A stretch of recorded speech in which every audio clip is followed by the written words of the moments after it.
Well, happy NHL Draft Day. Round 1 at Bridgestone Arena is tonight. The big question is, how big of a splash will the Nashville Predators make? And we're going to tell you why moving into the top 5, not completely out of the question for the Preds. We'll talk about it today on the Locked On Predators podcast. Your Locked On Predators, your daily podcast on the Nashville Predators. Part of the Locked On Podcast Network, your team every day.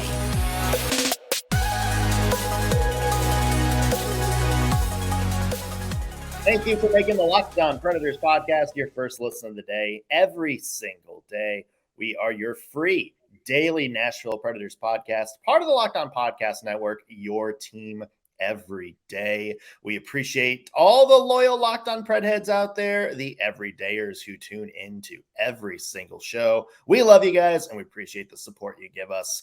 I'm Nick Morgan. I am a writer at penaltyboxradio.com, and I have a partner in crime. You do. I'm Ann Kimmel. I'm a writer at InsideThePreds.com.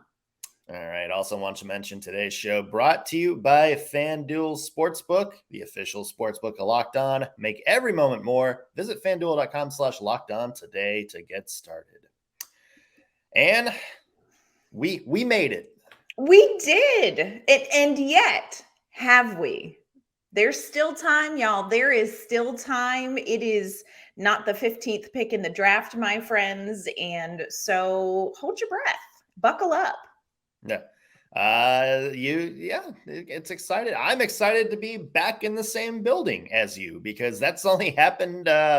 We met up at the NHL Awards, and I think that was only the second time we've been in the same location as each other. I know. Everybody in Nashville heard this faint Peaches and Herb reunited song, and that was Nick and I getting to meet up and work in person. And y'all, we had so stinking much fun Monday night. Did we not have a great time? Yeah, we if you haven't seen it, go to our YouTube page or LO_Predators on Twitter. We have some great videos from the red carpet of the awards ceremony. Sheamus, WWE superstar, talking about his friendship with Philip Forsberg and how much of a great tag team, plus some stories on how he became a hockey fan. We also have some good stuff from Jelly Roll. I adore him. Jelly Roll may be like one of the most fun people to talk to. I love him. Red carpet that night. Yes. I can't exactly say what some of his answers were, but he gave some great hockey-related answers and gave Matt Duchene some props. We also got stuff still coming up this week from the red carpet. You know, could talk to Dustin Lynch, Dierks Bentley. We talked to some NHL players, Mitch Marner, Matty Beniers, Lindy Ruff. There is some good stuff that we got from the awards. You guys are going to want to check out our YouTube page this week because we have a lot of fun stuff that's coming up here. It was great. It was really, really fun. And again, shout out to Jelly Roll, who I just want to have over for every family holiday because I adore him now. We're besties. Yeah, I truly believe we all made a fun little connection there. Yes, lifelong friend. Yeah, I'm sure he has no idea who either of us are, but hey, he would hang out with us again. He would absolutely hang out with us. If we see him at the draft, we'll holler. What a great guy. Yeah. Speaking of the NHL draft, Ann. Oh my. It is finally here. I think easily the most anticipated NHL draft in recent memory. David Poile said it himself this week. He truly believes this is one of the best drafts he's ever seen. He compared it back to that 2003 draft, which had, I think, a total of 29 NHL All-Stars on it. I think like 18 of the 31st round picks made an NHL All-Star game. That, of course, also is when the Preds got Shea Weber and Ryan Suter and Kevin Kline, because Kevin Kline was good. Yeah. Yeah. So I think there is certainly that sort of same expectation for a lot of teams. It feels like the expectation is no matter where you are in this draft, whether you're number 1, Chicago Blackhawks getting Connor Bedard, whether you're, 18, 19, maybe like mid to early 20s, there's an expectation that you can get a really good player that your franchise is going to build around for a long time. Yeah, and that makes this draft so exciting. We've heard, of course, about Connor Bedard and, how amazing he is. But if you look at some of the young players that are, ranked second, third, fourth, fifth, these are number one overall draft picks who just happen to mature at the same rate as Connor Bedard. Yeah. So you are looking at, a crop of top number one overall picks. And then what's behind them are also high talent NHL potentially ready, young players. So even at 15 and at 24, the Nashville Predators are going to be able to select potential game changers. So this draft tonight is not only going to be exciting tonight to see what the teams do and the order in which these players fall, but look, y'all, these names you hear tonight are going to be very exciting for the Predators going forward. Yeah, we talked about it with Eric Dene yesterday when we were doing our sleepers pick. He mentioned there's a lot of guys in the mid to late rounds that it's like you can make a case like they develop the way they should be. There's some top four potential if you use some guys in the right way, or there's up front. There's some guys that you could realistically maybe high end develop into kind of a depth score, maybe a solid, second, third line. So it feels like guys all over this draft that have potential to be lasting impact players. And, we know that it's still a draft. And, right. They're still young. They're still young. And some players may not develop like, you work out, but it just seems like there's hope there. More so than maybe previous drafts, and it doesn't help, and it doesn't hurt, I should say, that the Nashville Predators have 13 picks in what is called the strongest and deepest draft in a very long time. Yeah, to quote the greatest sportsman of all time, Ted Lasso, friends, it smells like potential in Bridgestone Arena. It does. And 13 picks, whether you bring in 13 quality prospects with those picks, or you bring in 10 quality prospects and you get something else with a couple of those picks, this is a great draft year. The Nashville Predators have so set themselves up for success and just an ability to do a number of different things tonight or tomorrow night or tonight. And we're going to talk about some of those things too, because y'all, it could get very, very exciting tonight. Yeah. So let's talk about what we expect to happen tonight. And we can do this both from, we'll do this from the NHL standpoint. Let's start from the Nashville Predators standpoint. Obviously 13 picks in this draft. You've heard Barry Trotz talk about, they're happy with the picks they have, but they're also going to try to, maybe improve their draft standing a little bit, look at some options, maybe to use capital in other ways. He said he's going to be smart. So that, of course, has people wondering, are the Preds going to move up? Are they going to take a swing at one of those players on the trade block? And do you see them doing anything like that? Or do you think this year maybe they mostly stand pat and be happy with what they have? What's funny is I could really see this going both ways, because Barry Trotz and David Poile talked on Monday morning, and they're very upfront about the fact that, like, hey, we're making phone calls. We're calling the teams that have like top 4 or 5 picks. And they're very comfortable. Like, if you think about it, what could you possibly offer the Chicago Blackhawks for Connor Bedard? Really, there's nothing. Connor McDavid, maybe, but I don't even know if they would take that because Bedard is younger. You know what I'm saying? So, they're very upfront. Turning in a first. How about that? A what? Yakov turning in a first for Connor Bedard. They got to go for it, right? Come on. It's on the table. Now, they're making these phone calls. Barry Trotz, I loved what he said. He said, these top teams are very comfortable where they're at in the draft, but we're just trying to make them a little uncomfortable by having some conversation with them. Now, it hasn't worked so far. I think that the Predators are going to continue to try to do something. But here's the beauty of this draft. If they are not successful in moving up in the draft, they are going to get quality prospects where they're at tonight at 15 and 24. So I don't know what they're going to do. I can tell you it sounds like they're going to try to do some things. And the Predators are set up in a position where they can do some things, whether it's trying to move up, whether it's going after a trade piece, or they could just stay where they are, and this would still be a really successful draft for the Predators. So tonight feels a little bit like a win-win. We just have to figure out what the win is. Yeah. So there is some chatter. Barry Trotz, said he would love to move into the top 5. He added a lot of other teams would also like to move into the top 5.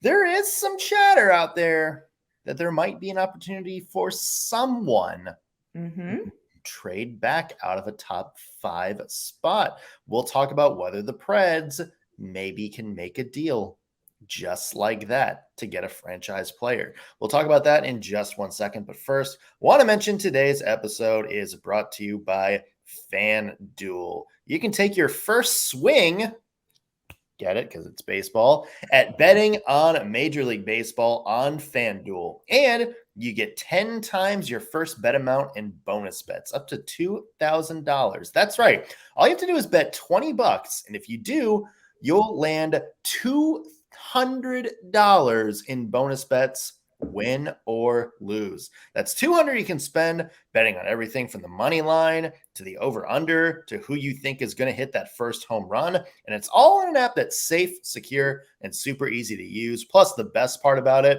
when you win, you can get paid instantly. There is no better place to bet on MLB than FanDuel, America's #1 sportsbook. So sign up today, visit FanDuel.com/lockedon, and you get up to $200 in bonus bets. Again, that's FanDuel.com/lockedon. FanDuel, the official partner of Major League Baseball. All right, Ann, there is some chatter. This came from David Pagnotta at the 4th period, that the Montreal Canadiens, who own pick number 5, might be willing to drop down. Can you imagine? Yeah. So let's talk about that because there's going to be a lot of teams lining up for that. Thoughts on them moving down potentially, and would the Predators maybe have a kind of deal that they would want to do that? Yeah, I was very surprised to hear that a team might be considering it, but Montreal could definitely do that. Montreal is in kind of an interesting position as far as like cap space and players that they have on long-term IR and what are they going to do with them. They've made some moves already in the offseason, so they've got a direction that they're headed. Their hands are a little more tied than Nashville, and that's something that I would say about a lot of the franchises right now that makes me think Nashville could be a team in a conversation for a deal with Montreal, if in fact Montreal does decide that they want to trade down, because Nashville has plenty of cap space. So if you have a team that's up there that they're like, hey, we need a little bit of breathing room. Hey, okay. Nashville has picks out the wazoo. Nashville has a pool of good prospects, and Nashville has some players that I think perhaps Trotz and Poile would be willing to deal. So Nashville is set up to be a team that if there is this opportunity, they could probably put together one of the more appealing deals, one of the juicier packages for a team like Montreal to consider. So I would say that if this is true, that Nashville is making some international calls. Yeah, of course. The other thing is Montreal just saying that to be like, okay, send in your outrageous trade.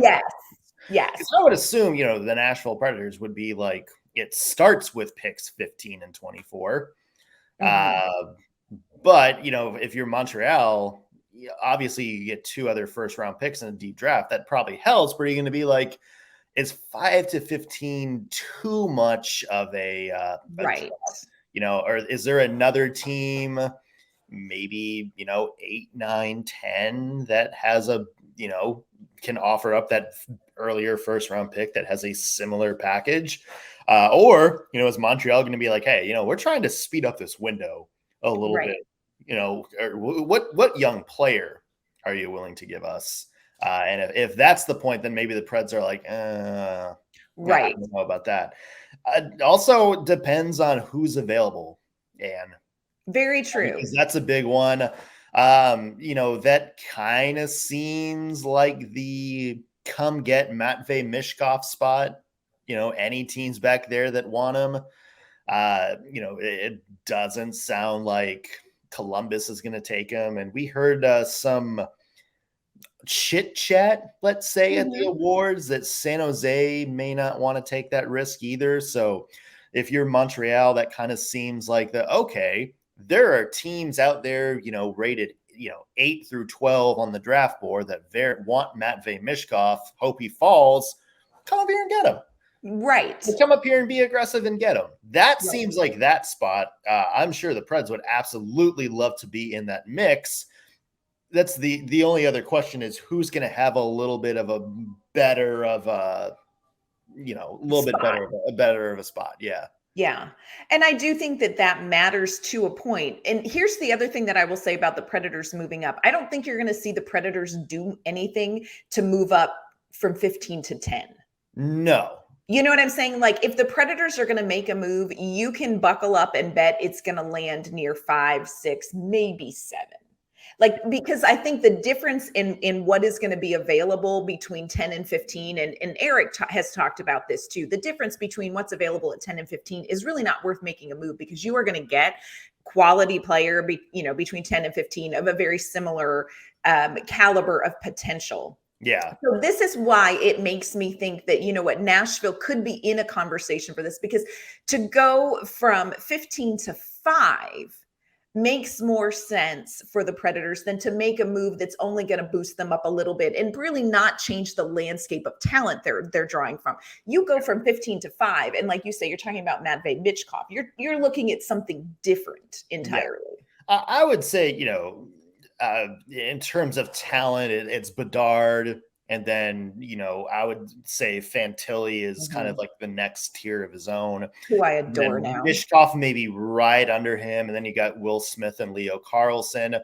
And then I feel like, it's the guys that are like, 6 through 10 are kind of similar. Right. And then, I feel like 11 through 20 is all of those guys are kind of comparable. So, it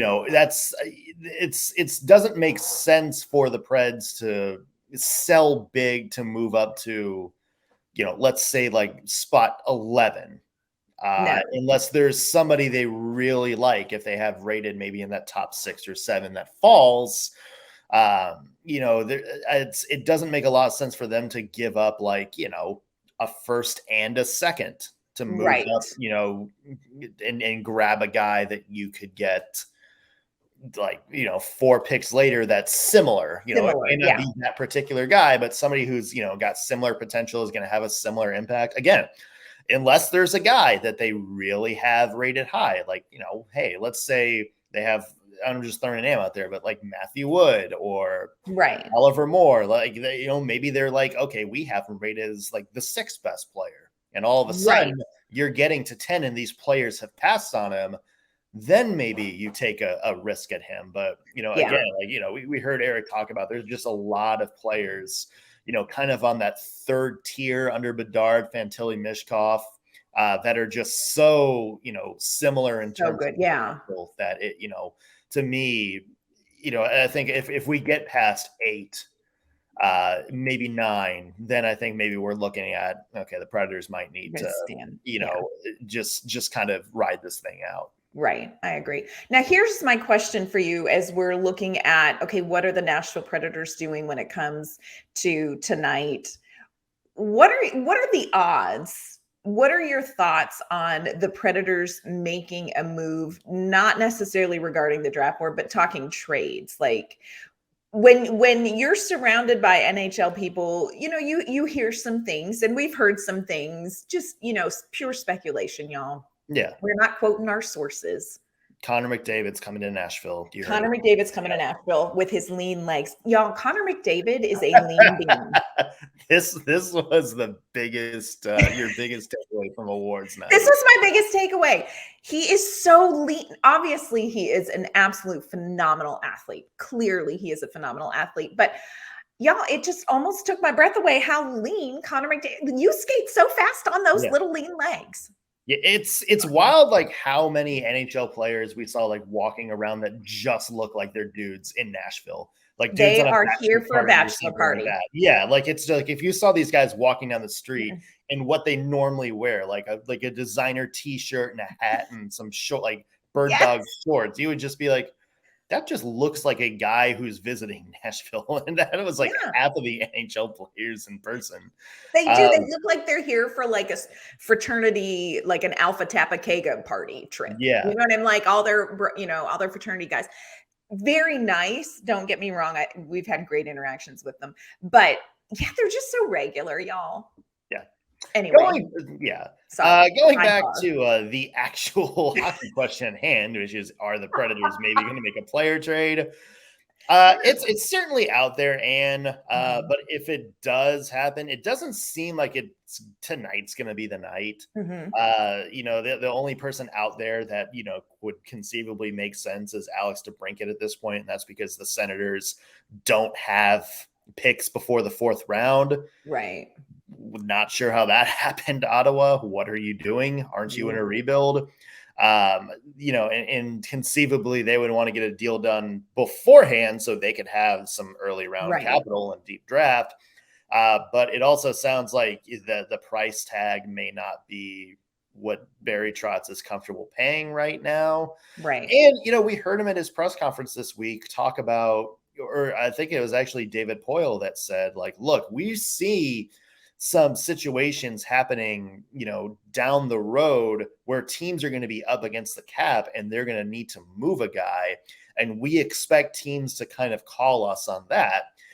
That's a situation where you go, okay, like there may be a good deal that comes to us that falls into our lap. Kind of like, what Poile said the Ryan McDonough trade last year was, where it was like, we'll help you out.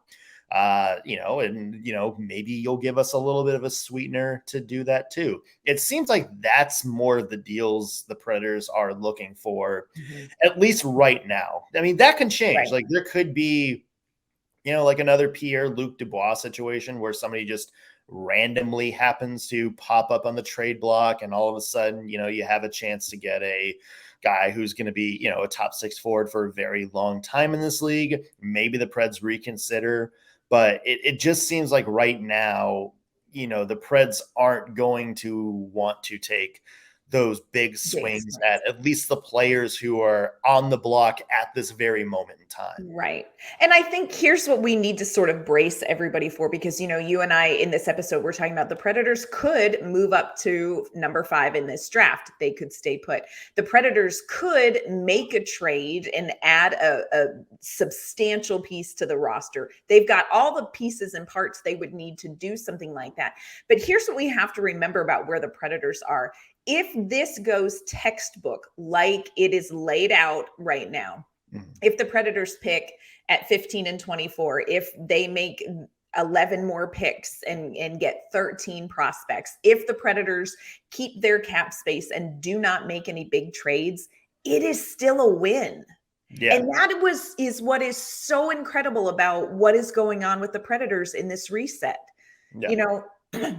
Even if they don't do a big thing, this is a win, y'all. If this goes textbook on paper, no surprises, which Barry Trotz and David Poile are full of surprises. But if nothing great appears, I know. If nothing great appears, that's fantastic. This is still a win because you know what? Next season, there may be a free agent that's worth getting that the Predators are going to say, hey, we know now there's the hole we need to fill. So if nothing happens, the Predators, this is going to be a win.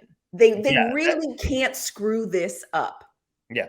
That course, like, the Ryan Johansson move, which a lot of people were saying is a move to set up another move. That second move doesn't have to come this year. Exactly. Like, as you mentioned, like, the Predators have, as it stands now, $40 million in cap space to play with next summer. And if you're Barry Trotz, maybe you just spent a season looking at guys like, Luke Evangelista and Tommy Novak and Phil Tomasino on an 82 game slide. Come And on. maybe you have a better, understanding of, okay, do we have a franchise player here? Do we have anybody that's going to develop into that top end number one scoring?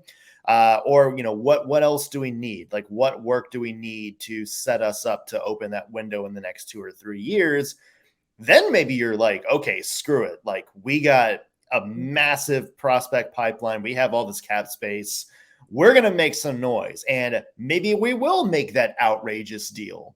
Yes. That's like, that you look back and I was like, they kind of gave up a lot for him. But next year, maybe you're set up better to make that kind of deal. Yes. Because you have a better understanding of where you are. So I think my biggest thing, Ann, is the trade tonight, not completely off the table. Agreed. But I think that any player moves from the Nashville Predators, I think if anything happens, we're going to most likely see that closer to the run up to the season, if at all this season. Mm-hmm. Yeah. Yeah. And the Predators have that space. The expectation is this is a reset. Barry Trotz has been very clear about where the Predators are. And it's not that it's a disappointing thing. I think that's what's so amazing to me about how the situation of the Predators changed the outlook from the start of last season to where we are right now, the day of the 2023 draft. You started last season with, this is the roster we are locked in on for years, and it may not be able to get it done. And maybe we're going to add a couple pieces and that'll be enough to get back there, but it didn't happen. And who would have thought? I mean, really, even the most optimistic of among us all, Nick and I, who would have thought that the Predators would be sitting here, hours before the draft, 2 first-round picks, 13 picks in total in this draft, plenty of cap space, an unmovable contract, a ball and chain contract in cement has been moved. And the Predators, there is so much. The world is Trotz's oyster, y'all. Yeah. And it has been maneuvers, masterful maneuvers by Poile and Trotz. Yeah. You may hate Ellie Tolvanen, that deal. You may hate some of the other things, but let me tell you something. David Poile is walking home and sleeping in Friday morning, having set this franchise up for just an amazing potential future. Yeah. For all the criticism David Poile, probably deserves for some of the moves towards the end of his tenure, what he's done in the past 6 months has been a masterclass. I mean, absolutely. We were expecting, like, you and I were talking, and I think we said this before, it's like when that Preds rebuild finally starts, like, that is going to be a 440 construction project. Where it's just a giant mess that never seems to end. And he has made a lot of deals that a lot of people are, what? How? Like Tanner Jeannot. You think of all like the futures that they got for Tanner Jeannot of all people. The Mikhail Granlund trade, which reportedly got someone in Pittsburgh fired. Yeah. An assistant GM who pushed for that trade. You look for a lot of people are like, nobody's going to want to touch that Matthias Ekholm contract. You get Edmonton to take that not only for a first round pick in this year's draft, but for also a former first round pick. So, you're making these kind of deals. And then Ryan Johansson, like, that's the one I think like a lot of people are like singing, but you got somebody to take Ryan Johansson at $4 million. And that's it. All it costs really is a $4 million, huge move. Dead cap for 2 years. 2 years when you're not really going to have to worry about, anybody big contracts. And it comes off the books when you have to start thinking about Evangelista or potentially re-signing UC Saros again. Yes. So, the masterclass that David Poile has done to get the Predators to this point. Incredible. Yeah. Incredible. Just incredible what he's been able to do. Y'all, going into tonight, anything can happen for the Nashville Predators. I think it's one of the franchise's best set up for this night to make something happen. And again, to not make something happen and still come out just winners. This is an incredible place for the Nashville Predators right now. Yeah. All right. So we have 5 hours till draft time? Oh my goodness, y'all. That math is completely wrong. More like 8. It feels like 5 minutes, y'all. We cannot wait. I think it's 5 hours till you and I have to be down there. There you go. Maybe that's what I'm thinking of. So what you guys can do, go to our YouTube page, check out all of the past draft coverage we've done. We've talked about who we think the Preds should draft. We've had Eric Dene on talking about good first-round targets for the Preds. Go check that out on our Locked On Predators YouTube channel, or go back on our past episodes on whatever podcast platform you choose. And our plan, we say our plan because who knows what's going to happen. We plan to record an episode at the draft tonight. That'll be up very early tomorrow morning. Our reactions from the first round, maybe other NHL stuff. So that's our plan. So, stay tuned till that. God, hope that happens. Buckle up, friends. Let's hope that $20 Amazon equipment pays off in kind. And where can people find your work? You can find my work online at InsideThePreds.com. You can find me on Twitter at AnnK_Mama on Ice. You can find me at PenaltyBoxRadio.com. Follow me on Twitter at _NSMorgan. That's going to do it for us on today's Locked On Predators podcast. Thanks for making us your first listen of the day. We'll be back tomorrow with a recap of the Preds' first round. We'll see you then.